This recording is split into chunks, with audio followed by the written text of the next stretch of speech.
Magandang araw po sa inyong lahat. Welcome po sa isa na namang episode ng online series ng Inang Pamantasan kung saan ang pagkatuto ay walang hangganan. Ito ang TNU Talks. Ako nga po pala si Dr. Ronald Allan Mabunga at ako ang inyong learning from home buddy para sa episode na ito. Ngayong umaga, ang aking tatalakayin ay may kinalaman sa conflict and conflict resolution.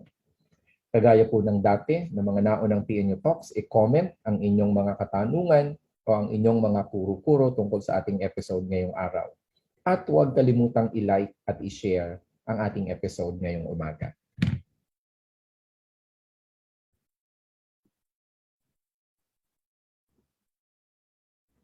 Okay, so if everyone is ready, I will start now. The topic is understanding conflict and conflict resolution.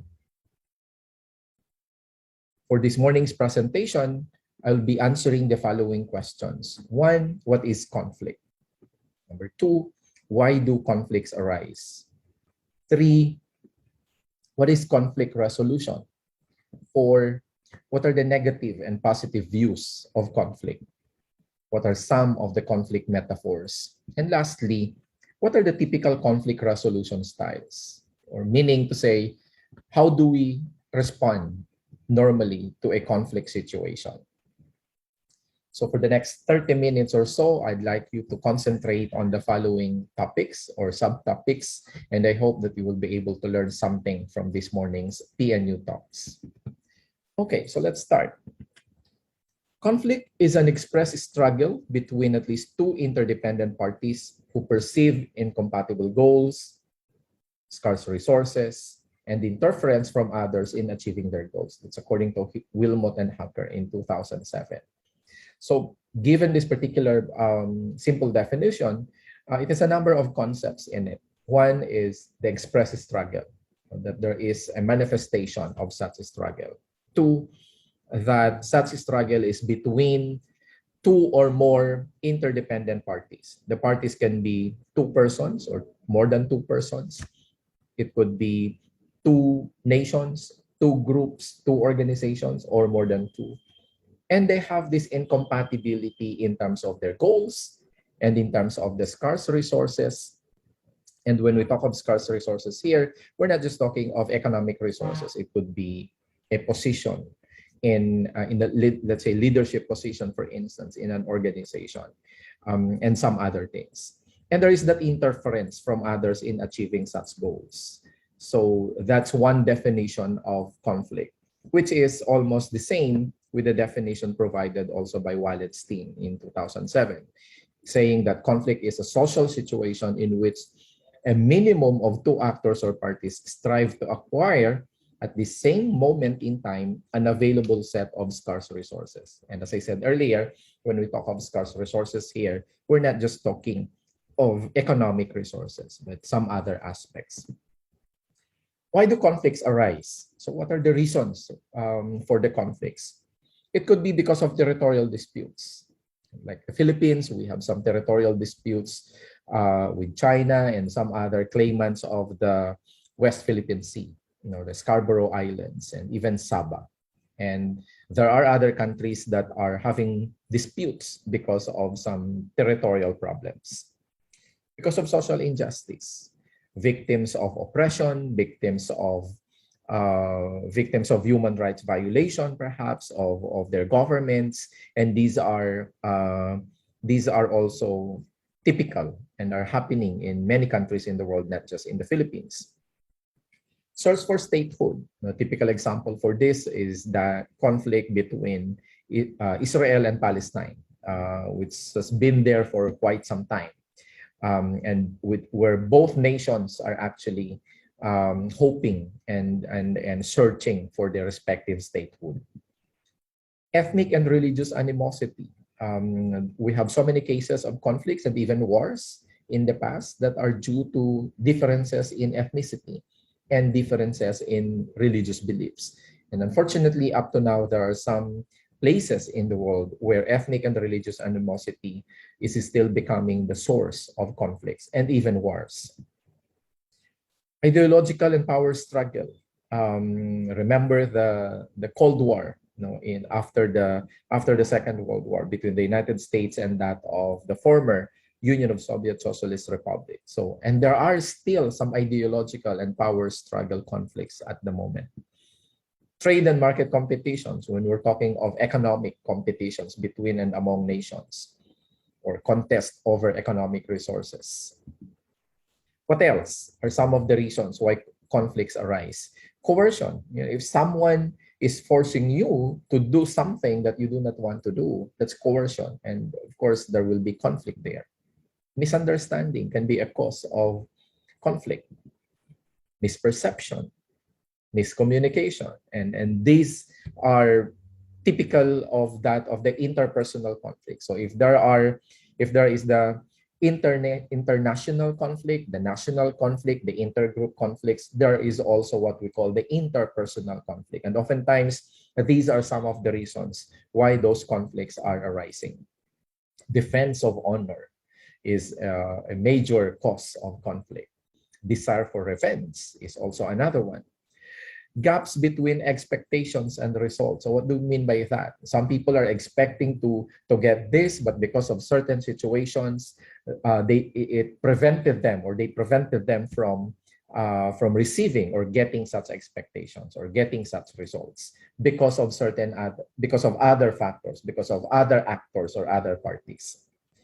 Incompatibility of ideas, opinions, or disbeliefs. That's why there are debates on a particular issue or on a particular topic. Incompatibility of values and interests is also a cause of conflict. Distrust, competition over material resources, as mentioned earlier. Need for attention and appreciation. So sometimes some people simply need some attention and appreciation, but such attention and appreciation are deprived of them, and therefore sometimes conflict would arise. Intolerance and lack of empathy. According to UNESCO, tolerance means accepting the other person no matter how different that person is. If you do not accept the other person, so that means that's lack of tolerance, or we call it intolerance, and it could cause conflict because there is where racial discrimination may come in, there is where employment discrimination may come in, that is where discrimination against gender preferences may come in, and so on. And then, of course, that lack of empathy is also a source of conflict. Power struggles in group situations, especially in organizational settings when there are some competing groups, for instance. So, what is conflict resolution then? If we can name more, we can add some more of the causes of conflicts, but let's proceed immediately to what is conflict resolution then? Conflict resolution, according to Wallensteen, is a social situation where the conflicting parties, remember, the conflicting parties could be two individuals, it could be two organizations, it could be two nations, and so on. It's a social situation where the conflicting parties agree voluntarily to peacefully live with the conflict or dissolve such incompatibilities. And henceforth, they agree to cease the use of violence, if that's the worst kind of conflict where the scenario is already leading into a war or leading into violent confrontations between the conflicting parties. So two things are important here. One aspect of conflict resolution is, well, the conflicting parties simply agree that they will peacefully live in the presence of the conflict. And two, that they will agree to dissolve. They agree to dissolve or to resolve the conflict permanently. So that, in other words, those are two manifestations of conflict resolution. Okay?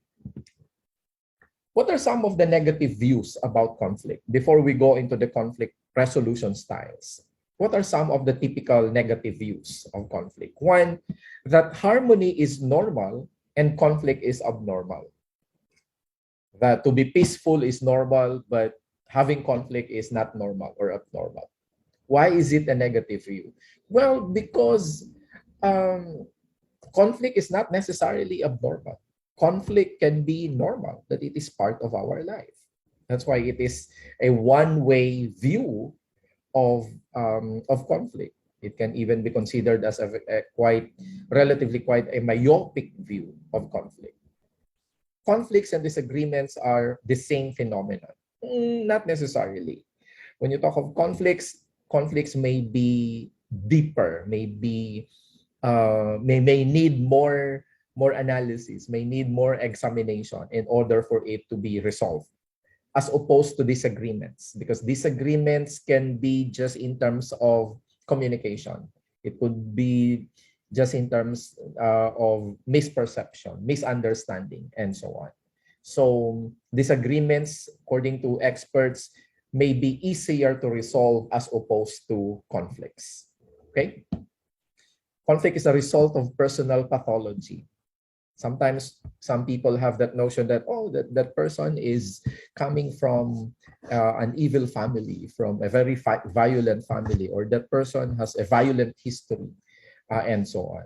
So the pathological origin of the person is being considered as the main reason why that person is always in conflict with another. And that's a negative view of conflict. That conflict should never be escalated. Well, sometimes conflicts are better resolved when they have already escalated, especially when you're talking of national or international conflicts. In the Philippines, when the EDSA revolution, for instance, has escalated, so that's the conflict between the former administration and the conflict with the people revolting or resisting against that particular administration. There was that escalation of the conflict, and it was resolved because somehow it has escalated. Conflict interactions should be polite and orderly. Well, in most cases, yes. If you are in a negotiation table, then of course, somehow the observance of politeness and proper decorum in any negotiation is observed. But there are cases when conflict interaction may not necessarily be that polite and may not necessarily be that orderly, depending on the nature of the conflict. Especially when you're talking of actually all kinds of conflict, whether it's interpersonal, intergroup, national or international conflicts. That anger is a predominant emotion in conflict interaction. Yes, it is true that anger is one of the predominant emotion, but not the only emotion in conflict interaction, because some people, when they agree to settle or to resolve a particular conflict, they are actually calm and relaxed when they are negotiating with the other party. There is one right way to resolve differences. Well, it depends on the conflict. Not all conflicts can be resolved by just one solution or one approach. As the saying goes, there's no one size fits all approach when it comes to resolving differences, when it comes to resolving conflicts or disputes. So let's go into the positive views of conflict then. So what are some of the affirmative or positive views of conflict? One, that conflict is inevitable, and that therefore the constructive way to approach conflict is that let's accept it as it is a fact of life. It will always be there. Wherever you go, wherever you are, whoever you are with, there could be some conflict. But therefore, you have to view it that way, that it is part of your life, that life will not be complete without conflict. Conflict serves the function of bringing problems to the table, laying all the cards, so to speak. In other words, if you are in a conflict situation and if you want to resolve that particular conflict, it is better that you bring the problem to the table and let's talk about it. Let's dig about it. Let's consider all the factors why we are in that particular conflict situation, and let's see what we can do about it. Should we live with the conflict or should we resolve that particular conflict? So it gives us an opportunity to bring problems to the table. Conflict often helps people join together and clarify their goals. whether it is a conflict between two persons, or whether it is a conflict between and among the members of the family, or whether it is a conflict between and among the members of an organization, like an academic institution, for instance. Conflict provides an opportunity for these people to come together and clarify their goals and set a common direction, perhaps. So that's where facilitation normally would come in conflict resolution. Conflict can function to clear out resentments and help people understand each other.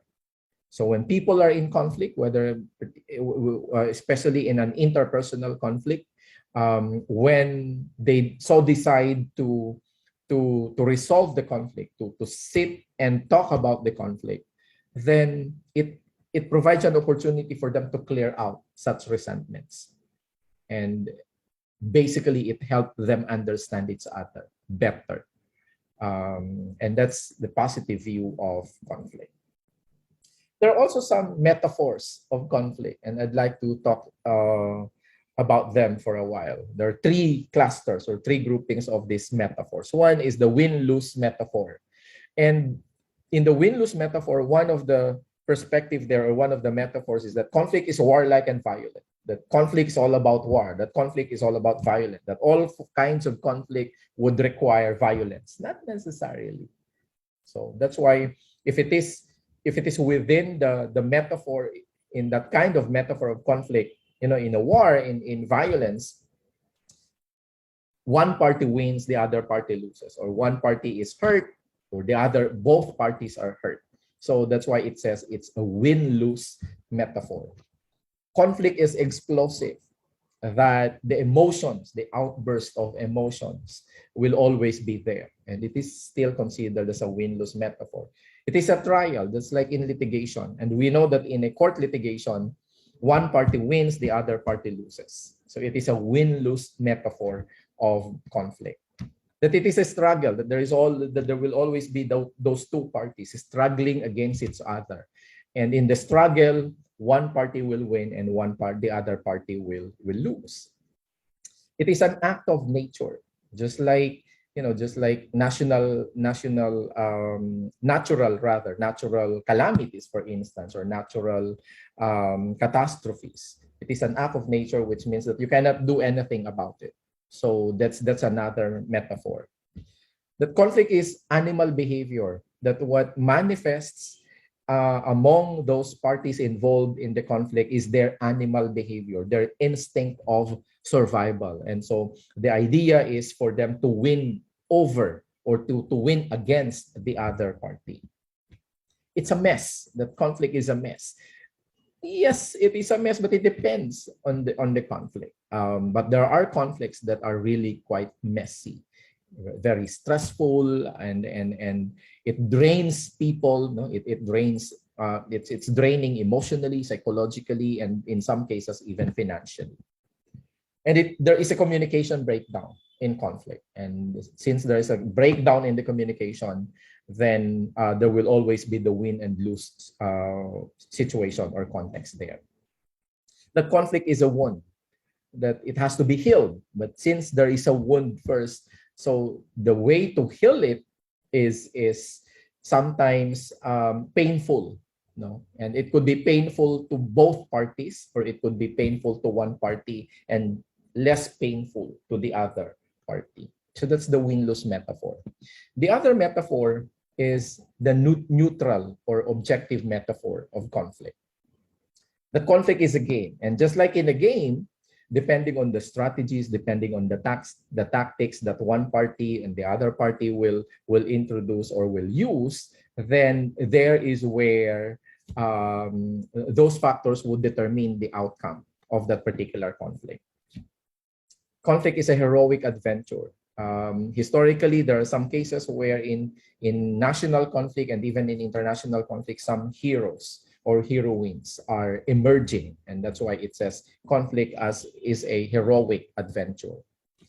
Conflict is a balancing act, meaning to say that just like in any negotiation, for instance, one party will offer this, the other party will have its counter offer, and then they will have to probably meet somewhere in the middle.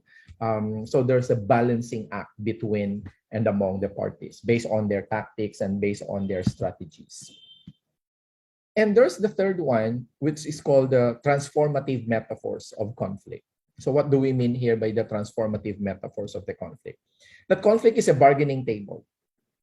That when you are in a negotiation table, then you offer some bargains. You are offering some bargains. You are offering some options. You are offering some alternatives. And it depends whether both parties will reach an agreement based on what is being bargained, what is being offered by both parties.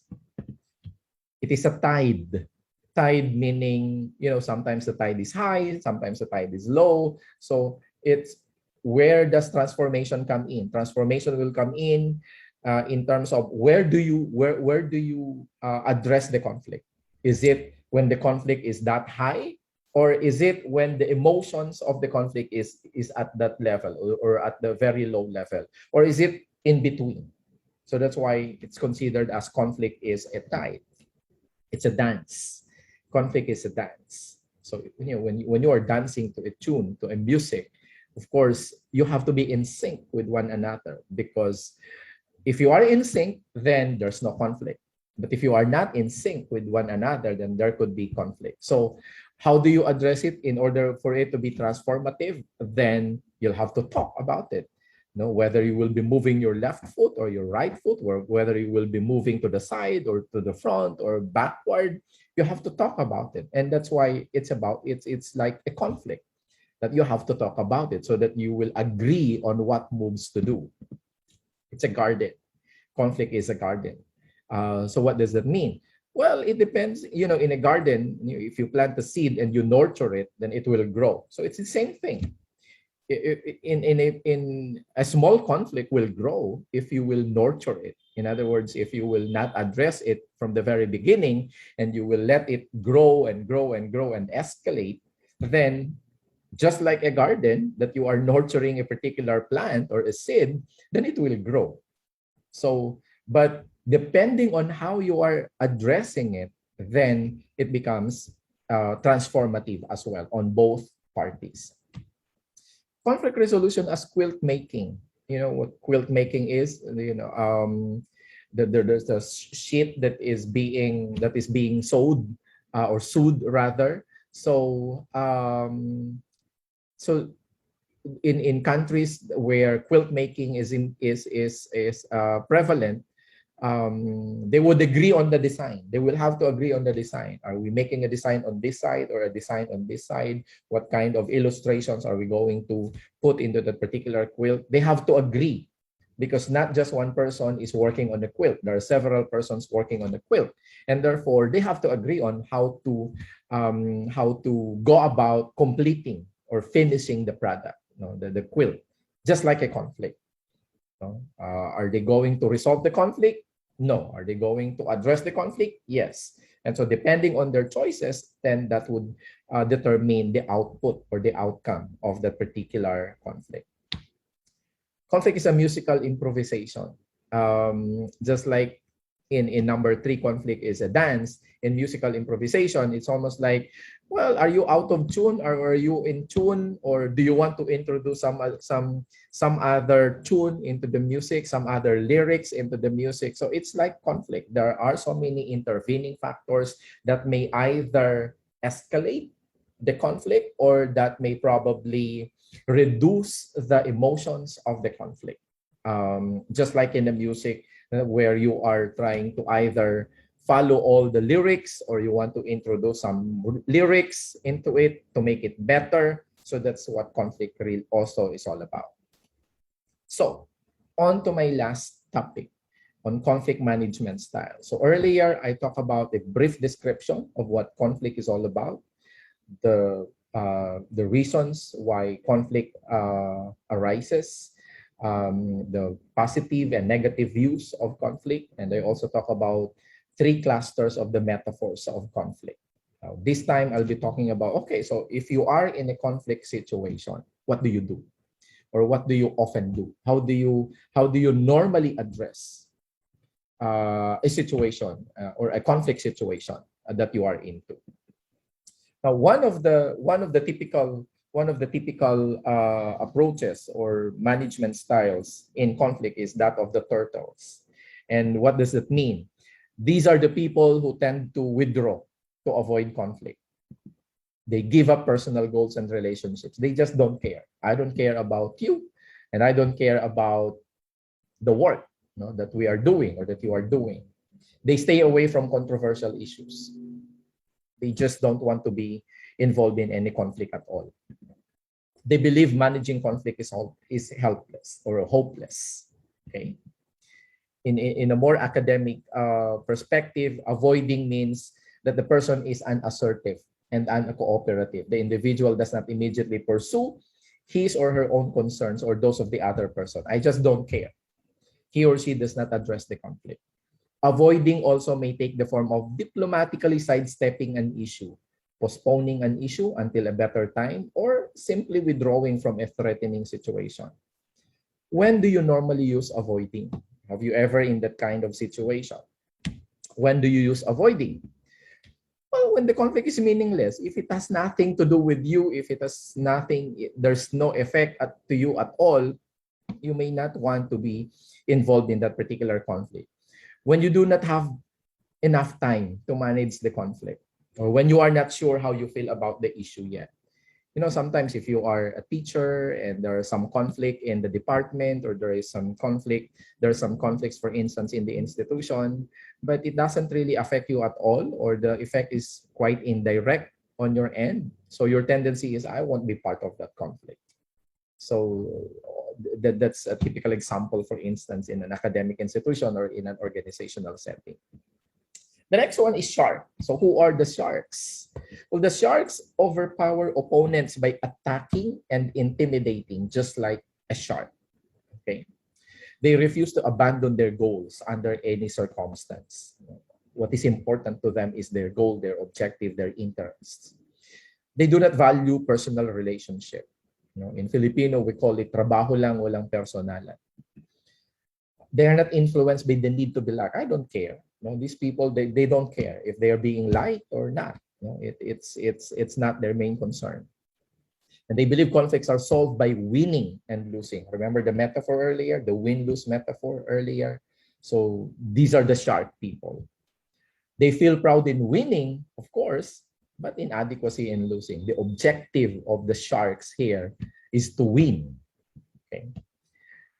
So these are the competing people or the controlling people. They are assertive, but very uncooperative. An individual pursues his or her own concerns at the other person's expense. Have you ever experienced that? This is a power-oriented mode. When someone uses whatever power seems appropriate to win one's own position, one's ability to argue, one's rank, or economic sanctions. Competing, on the other hand, may also mean standing up for your rights, defending a position which you believe is correct, or simply trying to win. So when do you use controlling, or when is it that you would like to become a shark? When you have to stand up for yourself, as I said, your rights or your morals. If you believe that you are right, then you may pursue it. And that's part of the competing or the controlling. Or when a less forceful conflict management style is ineffective. Of course, we have just talked about avoiding. So if avoiding is not the appropriate type, well, you may want to use controlling perhaps of some or some others. And lastly, it says here, when nothing else is working and you have reached your last resort. And I'll be presenting the others. So normally competing or controlling seems to be, according to peace educators and experts in conflict resolution studies, it should be considered as the last resort, the last means of addressing a conflict, and not the primary means. There are people whose primary means of addressing conflict is that of being controller, or that of being a shark. Moving on, the teddy bears. So who are the teddy bears? So the teddy bears,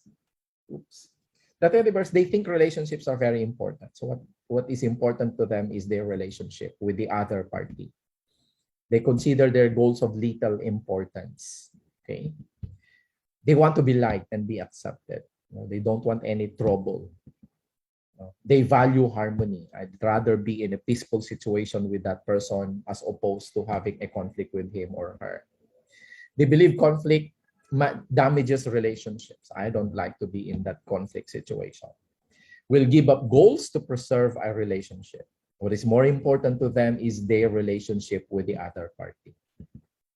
They are the accommodators, accommodating. They are assertive, but they are very cooperative. It's the opposite of competing. When accommodating, an individual neglects his or her own concerns to satisfy the concerns of the other person. Sometimes there is an element of self-sacrifice in this mode, a martyr effect. Accommodating, on the other hand, might take also the form of selfless generosity or charity, obeying another person's order when one would prefer not to, or simply yielding to another's point of view. So, are there situations when you may want to be an accommodator or accommodating, being a teddy bear? Yes, when you are wrong. When you are wrong, then you have to yield, and accommodate. Or when you do not care about the issue as much as the other person. In other words, you're not that interested into that issue, and you're not interested at the issue at all, or you're not interested to the other person, with the other person as well. Or when you want the workplace to be peaceful, you just want to have some kind of a harmonious relationship and environment in the context or in the workplace, for instance, when there is no point of arguing. So why argue when you can accommodate? So how about faxes? So who are the faxes? So they are the moderately concerned about their goals and personal relationship. Okay. Goals are important. Personal relationships are also important. They are willing to give up their goals and persuade others to also look for middle ground and agreement to solve conflicts. So who are the faxes? They are actually the compromisers. So it is the intermediate in both assertiveness and cooperativeness. The object is to find some expedient, mutually acceptable solution which partially satisfies both parties. Partially satisfies. It falls on the middle ground between competing and accommodating. Compromising gives up more than competing but less than accommodating. Likewise, it addresses an issue more directly than avoiding. Avoiders, they do not want to address the conflict, but compromisers, they will address the conflict, but not that much, okay? But doesn't explore it in as much depth as collaborating, which is the last one.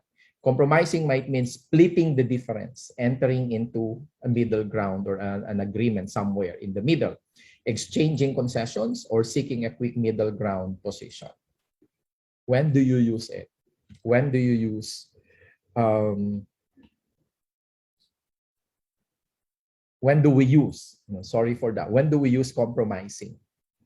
When reaching a solution is more important than the solution itself, or when you need a temporary solution, and when you are at a standstill. It's almost like a deadlock. So you may want to enter into an agreement. In negotiation, sometimes this is where we introduce the so-called best alternative to a negotiated agreement. So, or the BATNA concept, okay? And the last one is owls. So who are the owls? They value their own goals highly, but they also consider relationship to be very important. They view conflict as problems to be solved. They believe that conflict can improve relationships. They seek to satisfy the needs and goals of all parties. Need tensions and negative feelings to be completely resolved. So they are the collaborators. They are both assertive, but they are also cooperative, the opposite of avoiding. Collaborating involves an attempt to work with the other person to find solution which fully satisfies the concerns of both persons. It means digging deeper into an issue to identify the underlying concerns of the two individuals or two groups and to find an alternative which meets both sets of concerns. Collaborating between two persons or two organizations or two nations might take the form of exploring a disagreement to learn from each other's insights. So, have you heard of that notion? Let us agree to disagree. Concluding to resolve some condition which would otherwise have them competing for resources or confronting and trying to find a creative solution to an interpersonal problem. When do you use collaboration? So when do we use collaborating? When the relationship is important, when the final solution will have a significant impact, when the interests, needs, and beliefs of all involved people need to be considered.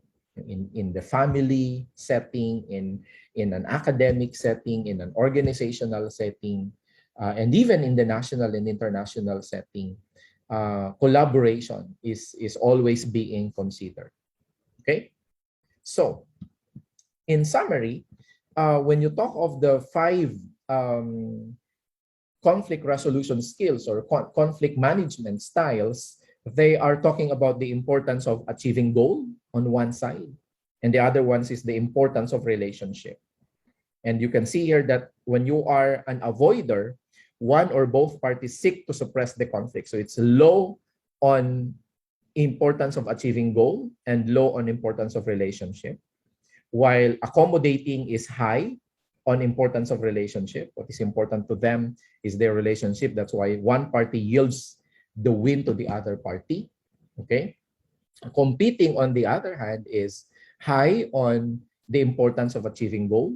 So one party seeks to satisfy interests regardless of impact to the other party. So it's low on importance of relationship. And you have compromise here in the middle. Both parties win and give up something. So it's like a win-win, lose-lose solution, or win-lose solution. In the middle ground on the importance of achieving goal, and on the middle ground on the importance of relationship. And the last one is collaborating. It's high on the importance of achieving goals. It's also high on the importance of relationship. So both parties win. So that's why collaboration here is considered as a win-win solution. Here is another way of showing that. Putting the concern for relationships on the y-axis, and then you have the concern for personal goals here.